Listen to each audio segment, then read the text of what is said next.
Je passe la parole à Loïs de Colbert. On a commencé la matinée avec un Colbert, on va la finir avec un autre Colbert, qui va nous parler donc de la Fondation Colbert.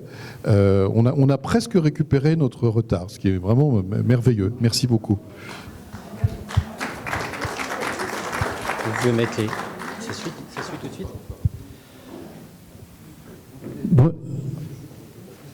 Oui, s'il vous plaît. Bonjour à tous. En attendant que les premières planches arrivent, je voudrais remercier chaleureusement Marisol et Ariel, ainsi qu'Hervé, pour leur invitation à venir partager une histoire récente, une histoire familiale qui a pris un essor assez important. Et puis aussi rendre publiquement hommage à vos travaux et à tout ce que vous faites ici à Énée. C'est absolument incroyable et bravo, félicitations pour ce que vous faites. C'est vraiment une très très belle page d'Énée qui est en train de se tourner avec tous les efforts que vous faites et j'imagine beaucoup de sacrifices. Bravo.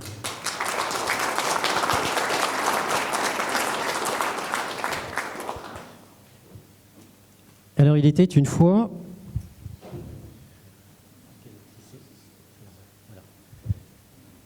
Xavier Darcos, 15 avril 2019.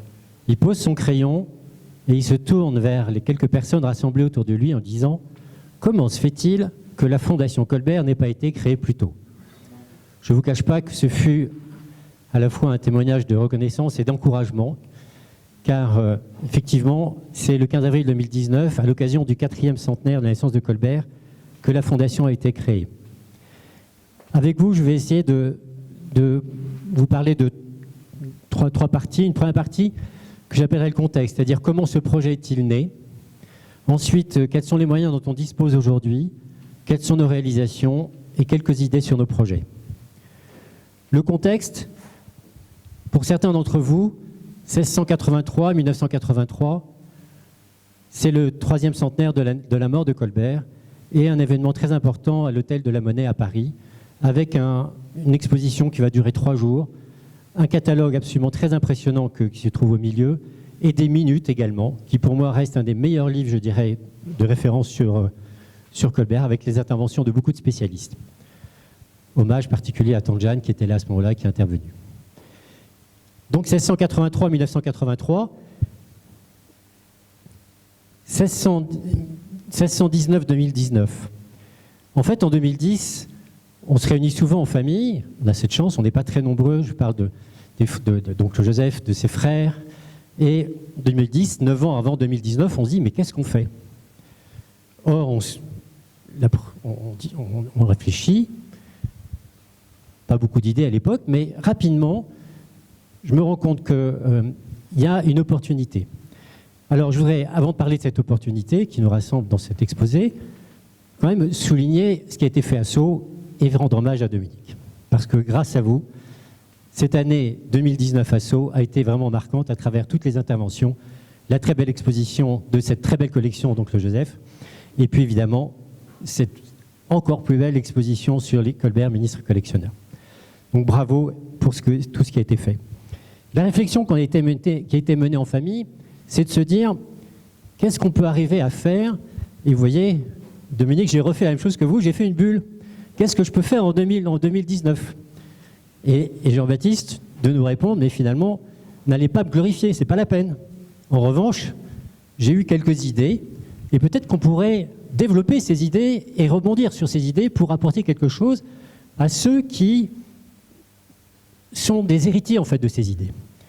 Alors, j'ai fait ce qu'on appelle en anglais un benchmark, c'est-à-dire je suis allé voir des fondations, j'ai rencontré la Fondation Saint-Exupéry, Tocqueville, Charles de Gaulle, Napoléon. Sur Internet, il y en a beaucoup. Et effectivement, ça nous a conforté dans l'idée qu'il fallait véritablement s'orienter vers quelque chose qui s'intéresse non pas au patrimoine, je dirais, de la personne, mais plutôt à son patrimoine immatériel et ses idées. On a fabriqué également ce que j'ai appelé le réseau Colbert, c'est-à-dire que qu'est-ce qui aujourd'hui résonne, qu'est-ce qui aujourd'hui donne un signe de cet héritage de Colbert. Et on peut le diviser en différentes parties. Toute la partie administration, si vous allez sur le site par exemple, des douanes, Histoire des douanes, Colbert. Vous allez par exemple au niveau économique, Saint-Gobain, 1665. Vous allez sur le site de l'ENIM, qui est le système de retraite des marins, origine Colbert. Vous avez au niveau patrimonial, on en a parlé, Sceaux évidemment, et puis au niveau culturel, la Villa Médicis dont on reparlera, le mobilier national, les gobelins, les académies, etc. Donc on voit qu'on a tout un système pluridisciplinaire, différentes facettes, je dirais, de choses qui résonnent encore de l'histoire de Colbert. Et la chose la plus importante pour nous, c'est la partie éducation, car aujourd'hui, il y a une dizaine de lycées qui s'appellent Colbert. Donc, tout naturellement, nous sommes allés à la rencontre des lycées Colbert pour leur poser la question « De quoi avez-vous besoin ?» La réponse a été très claire. On a vu 3 lycées. On a besoin de reconnaissance. Les lycées professionnels, aujourd'hui, sont une très belle facette, je dirais, de l'éducation nationale. Hélas, les jeunes qui y vont n'y vont pas, je dirais, avec l'enthousiasme qu'on aimerait qu'ils aient pour aborder cette dimension. Donc ça a été, avec les membres fondateurs, dont je parlais tout à l'heure au niveau de la gouvernance, l'axe privilégié, je dirais, de la création de la fondation. Ensuite, il fallait choisir, dans cette phase d'introduction, il fallait choisir un environnement. On a été très bien reçus à la Fondation de France avec Oncle Joseph. Et puis, tout naturellement, on s'est porté vers l'Institut. Pas seulement pour se retrouver chez Mazarin, mais je dirais parce que Colbert a créé plusieurs académies. Je vous donne les dates. Les inscriptions et belles lettres en 1663, l'Académie des sciences en 66, et puis 2 des académies qui se retrouvent dans les académies des beaux-arts. Donc il était tout à fait naturel de postuler et de présenter notre candidature, je dirais, pour rejoindre les très nombreuses fondations qui se trouvent à l'Institut.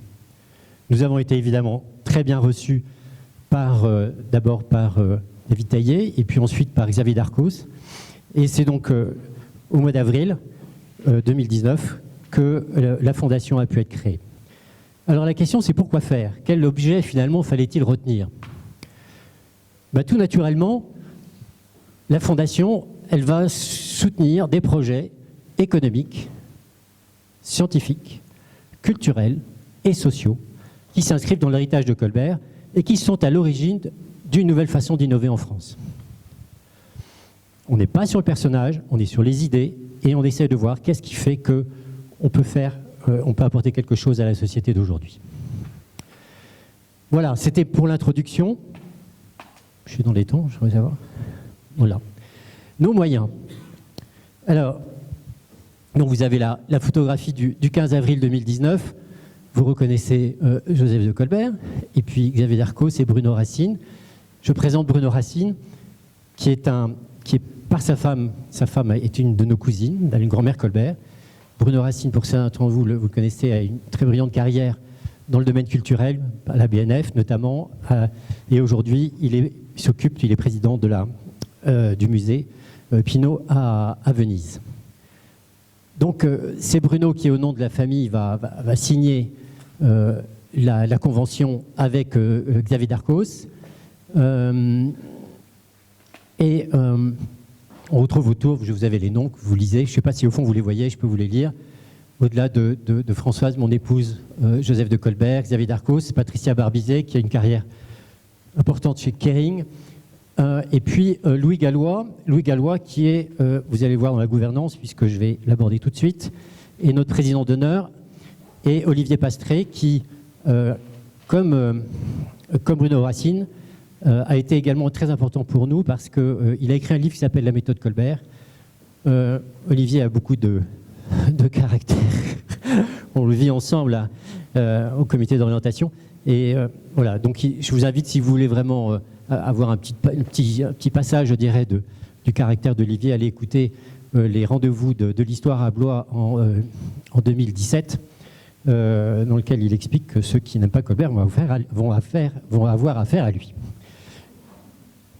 Donc la gouvernance, en fait, elle est organisée de la façon suivante à l'Institut. On pensait avoir plus de membres fondateurs, mais en fait, il y a trois administrateurs, que sont Xavier Darcos, Michel Pébreau et Didier Roux. Didier Roux étant à l'Académie des sciences et ancien directeur scientifique de Saint-Gobain. Voilà. Et puis le comité d'orientation, avec l'aide donc de Bruno Racine, d'Olivier Pastré et d'autres. Voilà les personnes qui nous ont rejoints. Donc vous les voyez ou pas? Au fond, vous voyez? Non. Alors, je vais vous donner les noms. Donc, Louis Gallois, le président d'honneur, Bruno Racine, président, Patricia Barbizet, je l'ai cité tout à l'heure, Catherine Lavenir, qui est une ancienne recteur d'académie, ancien inspecteur général en histoire, qui est très important dans notre programme de développement sur la partie éducation. Catherine Pégard, que vous connaissez, directrice de Versailles, Jacqueline Sanson, qui a travaillé avec Bruno Racine à la BNF, Auguste, ici présent, Auguste Daligny, Dominique, Olivier Chaline, professeur à la Sorbonne, qui a écrit un livre sur Louis XIV et sur la mer, notamment la mer et ses les Bourbons. Pardon. Élie Cohen, économiste, Joseph de Colbert, évidemment, Loïc Finaz, ancien directeur de l'école de guerre, amiral, vice-amiral d'escadre, Pascal Lamy, Paul Delos, qui a une grand-mère Colbert, Christian Noyer, ancien gouverneur de la Banque de France, Olivier Pastré, que j'ai nommé, Augustin de Romanet, et puis Hubert Védrine. Voilà.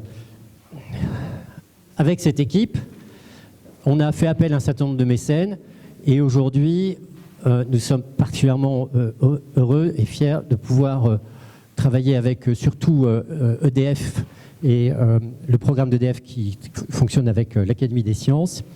Saint-Gobain nous a également beaucoup aidé pour un colloque.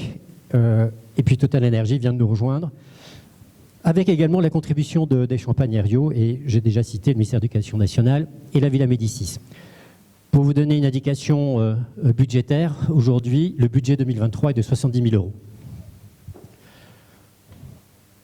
Alors, qu'est-ce que nous faisons de tout ça? La première chose, c'est que dès décembre 2019, dans le cadre des programmes de Sceaux, nous avions organisé un colloque historique en partenariat avec la Sorbonne, avec le département et l'aide de Saint-Gobain. Donc, je pense à un panel d'intervention très intéressant, et on a des actes du colloque qui sont en cours de finalisation. J'espère qu'on les aura bientôt. La deuxième chose, c'est que nous avons lancé ce qu'on a appelé le prix Colbert. Le prix Colbert, dont le président du jury est Michel Pébroux, que vous voyez au centre de cette image, qui a remis la semaine dernière à Alain Villemeur, puisque Jean-Hervé Lorenzi n'était pas là, le prix Colbert pour son livre « La grande rupture, réconcilier Keynes et Schumpeter ». Et l'objectif de ce prix est vraiment de récompenser un ouvrage qui est paru dans l'année et qui est économique, ou ça peut être également un programme historien, et dans lequel on peut faire résonner, je dirais, l'héritage de Colbert. À titre d'exemple, alors je passe rapidement sur les membres du jury, mais vous voyez qu'il y a principalement journalistes comme Nicolas Bavrez, des professeurs d'université, des grands patrons d'industrie, un ancien ambassadeur, Jean-David Lévite, voilà. Et puis Didier Roux, qui est également membre du conseil d'administration. On en est déjà à la 3e édition. Donc cette année, on vient de remettre donc, le prix de Jean-Hervé Lorenzi et d'Alain Villemeur. Et puis les lauréats suivants, en fait, le prix est doté de 5 000 euros grâce à Pascal Lamy, qui dote ce prix de 5 000 euros, et on donne donc 3 000 euros au premier et 1 000 euros au deuxième et au troisième. Donc voilà, l'objectif, c'est d'arriver à établir ce prix comme étant une référence dans le domaine économique dans la durée. Je vous recommande également le livre de Cyril Poirier-Coutancé, qui a écrit un livre sur la relocalisation du monde. Et Cyril va intervenir prochainement, je vous en parlerai tout à l'heure. La troisième chose, après le colloque et le prix, c'est ce concours des chefs-d'œuvre. En fait, au ministère de l'Éducation nationale, le président Macron et Jean-Michel Blanquer ont décidé d'introduire une nouvelle discipline dans le cadre de la formation professionnelle qu'ils ont appelée le chef-d'œuvre. Le chef-d'œuvre, un chef-d'œuvre, c'est une discipline, une épreuve additionnelle par rapport à ce qui se faisait précédemment, qui se fait en équipe ou seul, et qui a pour objet de pouvoir mettre en avant les qualités des élèves. Et la réflexion qui a été la nôtre, c'était de se dire pourquoi on ne lancerait pas un concours qui mettrait en lumière les plus belles réalisations de ces jeunes dans les CAP et dans les lycées professionnels. On a donc travaillé avec le ministère de l'Éducation nationale. On a eu cette chance d'avoir un écho très favorable dès le départ. Et donc là, tout le ministère de l'Éducation nationale, dans toute sa beauté et sa grandeur, s'est mis en marche. Et on a pu, je dirais, réaliser en très peu de temps, puisqu'on est parti, l'idée est arrivée fin 2020. Et à peine, on a démarré en mars. Et dès le mois de juin, le jury se réunissait pour pouvoir désigner les premiers. Donc c'était excessivement rapide, mais c'était parce qu'il y avait une vraie volonté, je dirais, commune, à la fois de la Fondation et du ministère, de pouvoir lancer ce programme. L'idée, c'est pas de donner de l'argent, évidemment, aux jeunes. L'idée, c'est pour faire référence à ce que je disais tout à l'heure, c'est de les reconnaître. Et donc, on a décidé de lancer la première année. Alors, ce que je dois indiquer, c'est que la première année, c'était en 2021 uniquement les CAP, à peu près 80 000 étudiants, tandis que la deuxième année, qui vient de se passer là, il y a 600 000 jeunes de lycée professionnel qui ont eu la possibilité de pouvoir concourir.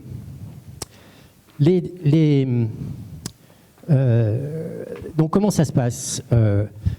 Les jeunes publient sur le site internet leur dossier.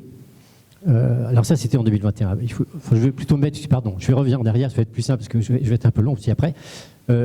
Désormais, la nouvelle organisation qu'on a menée, en raison du nombre d'élèves, on a déployé dans toutes les académies un jury et un représentant de Fondation Colbert.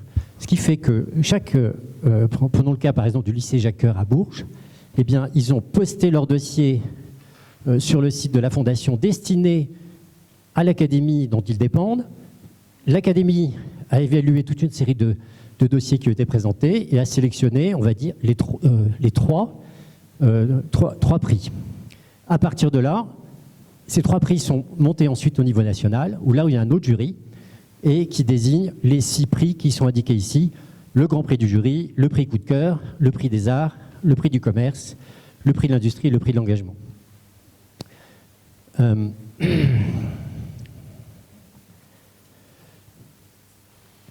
Alors, c'est un petit peu comme Miss France. Eh ben, on fait un jury local, et puis les plus belles, elles peuvent concourir à Miss France au niveau national.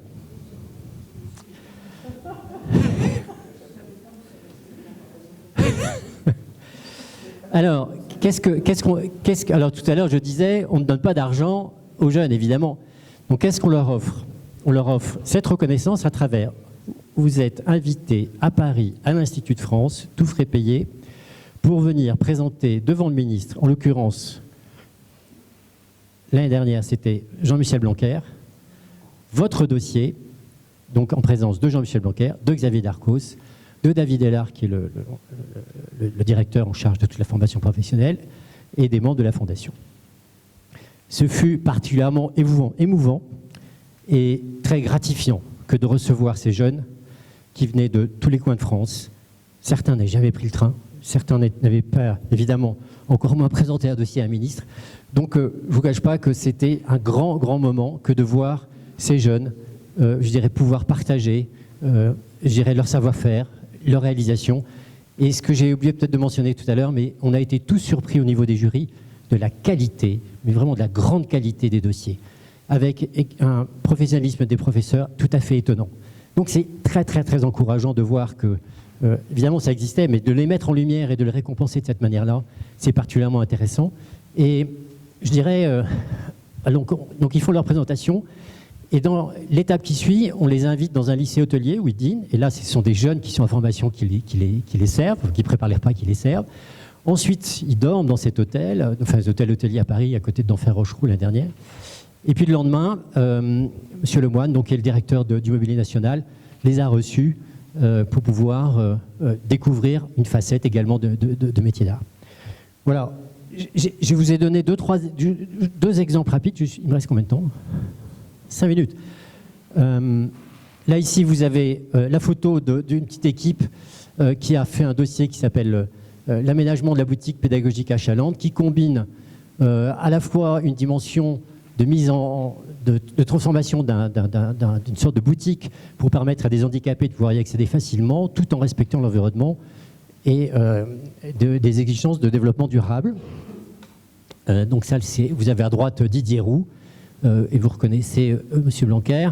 Et là, c'était le grand prix qui a été décerné l'année dernière à des élèves de CAP de coiffure. Ce que j'ai oublié de mentionner, c'est qu'on est très complètement ouvert. Ça peut être le commerce, ça peut être la coiffure, ça peut être l'industrie, etc. Et donc, ça fait sourire effectivement le thème, mais... Pardon ? Ah, la coiffure, bon.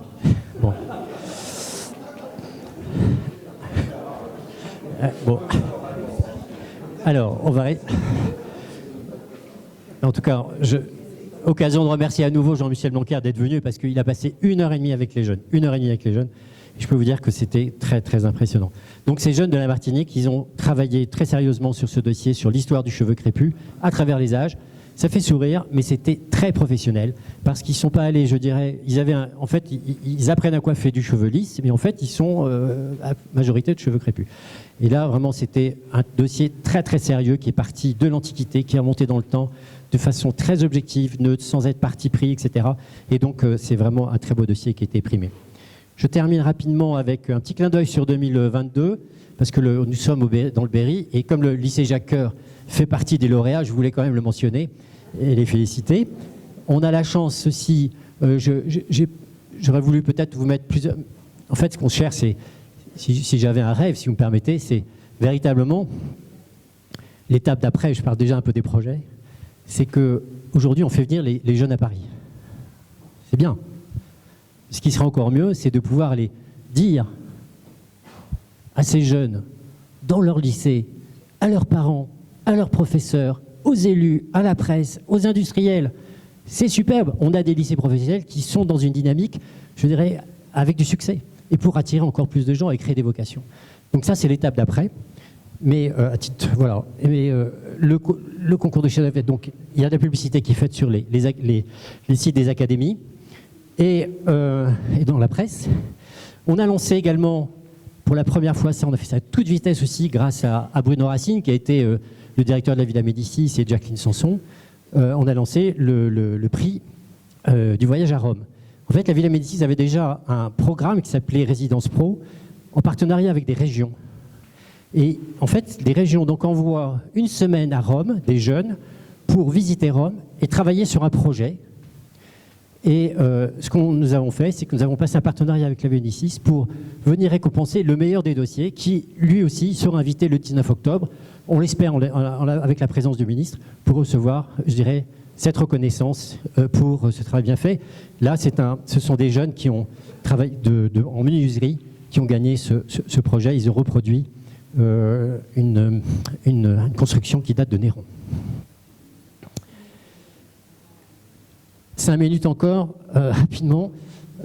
Au-delà de la partie, je dirais, très opérationnelle qu'on veut aussi, à travers le concours de chefs-d'œuvre, on a imaginé ce qu'on a appelé les rencontres Colbert, qui a pour objectif de réunir un certain nombre de dirigeants, de décideurs, d'universitaires, pour confronter des idées, réfléchir un petit peu à l'avenir. Et donc on a organisé l'année dernière pour la première fois ces rencontres Colbert sur le thème de la réindustrialisation de la France. Et je pense que c'était très intéressant. En tout cas, c'est complètement enregistré sur le site internet de la Fondation. Et je vous invite vraiment à y aller, notamment pour écouter Jean-Bernard Lévy, qui pendant une demi-heure présente, une demi-heure, hein, c'est bien ça, oui, une demi-heure, présente, on est en octobre 2019, la stratégie d'EDF, et elle est particulièrement intéressante et pertinente dans le contexte actuel. Voilà. Il y a d'autres interventions vraiment de très grande qualité. Pour ceux qui ont du mal à lire dans le fond, sont intervenus Louis Gallois, Élie Cohen, Clara Guémard, Olivier Pastré, Patricia Barbizet, Jean-Michel Dalle, Michel Pébreau, Guillaume de Seine, qui était à l'époque qui était le président du comité Colbert, qui faisait partie de la Fondation, mais il y a eu un changement de gouvernance de leur côté. Et on a eu la chance et l'honneur de pouvoir recevoir Agnès Pannier-Runacher, qui a clôturé ces rencontres. Le programme 2022, évidemment, je vais vous inviter tout de suite à vous inscrire, si vous avez l'opportunité de pouvoir y aller. C'est le mardi 4 octobre. Si l'année dernière c'était sur l'industrie, cette année c'est sur la mer, son industrie, ses métiers, quel atout pour la France. Évidemment, pour un Colbert, la mer c'était vraiment un des tout premiers sujets qu'il fallait aborder. Et on a travaillé de manière très étroite avec l'amiral Finaz, avec Frédéric Moncagny de Saint-Aignan, qui est le président du cluster maritime, avec Pascal Lamy, et on a construit donc cet agenda donc Pascal Lamy va démarrer, va faire une introduction. Ensuite, on a demandé à l'amiral Prazuc, qui est l'ancien chef d'état-major de la marine, de faire un exposé sur l'importance, je dirais, de la correspondance entre puissance d'un pays et puissance maritime. Et on s'aperçoit qu'il y a une corrélation très forte. Prenez les Anglais ou les Hollandais à une époque, qui avaient une marine très puissante, ils avaient des pouvoirs commerciaux que l'on n'avait pas, et donc il a fallu vraiment se développer. Et donc je pense que ça va être assez intéressant d'écouter ce qu'il va nous dire. Il est aujourd'hui le directeur de l'Institut de l'Océan, dont Olivier Chaline fait partie. Et puis ensuite, on a 2 tables rondes avec des présidents de Louis Dreyfus, le PDG de Naval Group, Sabine Roux-Bézieux, qui est la présidente de la Fondation de la mer, Vincent Rigaud, qui est un des directeurs du Centre Éphémère et en Méditerranée. On va faire intervenir un Angel. En fait, on lance ce qu'on appelle le prix Colbert de l'innovation. Et là, ça va être une préfiguration. On ne peut pas, parce que pour des raisons administratives, on ne pouvait pas le lancer. Donc on fait une préfiguration. Qu'est-ce que ça veut dire? Ça veut dire qu'on va désigner une personne sans qu'elle ait vraiment un processus de recrutement. Enfin, on va reconnaître quelqu'un pour son travail dans le domaine de la mer et on va lui remettre, non pas de l'argent, mais un prix pour qu'elle soit reconnue. Et l'année prochaine, on a déjà un plan, si vous voulez, pour les 3 prochaines rencontres. Un autour du patrimoine et l'industrie du patrimoine, un deuxième autour du droit et toute l'importance du droit dans l'industrie. Colbert était un ordonnateur, on l'a dit, vous l'avez dit tout à l'heure, donc il y a vraiment un sujet intéressant, et puis éventuellement autour du luxe. Voilà, on a déjà 3 sujets en tête, donc on décernera à cette occasion un prix d'innovation en relation avec ces sujets-là. Voilà, d'autres intervenants importants, comme Jean-Emmanuel Sauvé, le président d'Amateur de France, le directeur du personnel de la marine, Éric Banel, qui est le directeur général des affaires maritimes de la pêche, qui est au secrétariat général de la mer, et puis la présidente du campus des industries navales, Léna Yxegel. Ce que je voulais vous dire, c'est que c'est Cyril Poirier-Coutancier qui a écrit ce livre, qui va animer les débats. Il est au CESEM, au Centre d'études stratégiques de la marine, et je m'attends à une très bonne animation de sa part de ce que j'ai pu discuter avec lui. Voilà, la conclusion, elle est possible avec un ministre, mais on ne sait jamais ce qui peut arriver. Voilà. Et puis, les projets, je crois que je vous ai dit un petit peu. En fait, ce qui se passe, c'est que vous l'avez compris, c'est qu'en 3 ans de temps, on s'est développé à toute vitesse. Et là, il faut qu'on fasse un peu une pause parce que, en fait, c'est du bénévolat de nuit. Et donc, il est important de se structurer, d'aller chercher d'autres mécènes pour pouvoir avoir une organisation un peu plus, je dirais, sérieuse en termes de, notamment, je cherche un autre terme, mais de back-office, c'est-à-dire de structure, je dirais, qui nous accompagne. On est très aidé évidemment par l'Institut avec une chargée de fondation qui est remarquable, mais on a besoin également à notre tour de pouvoir être un peu plus structuré.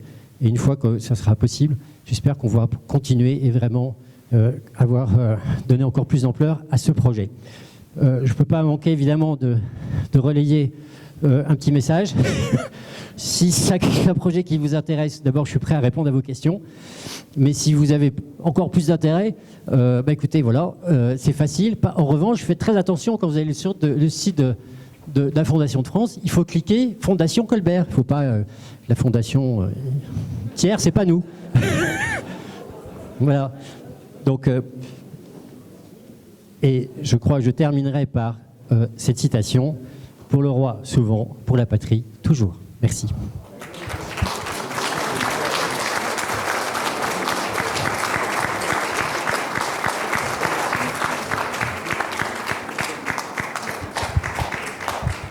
Merci infiniment Loïs pour cet exposé tout à fait remarquable, sur cette aventure tout à fait remarquable.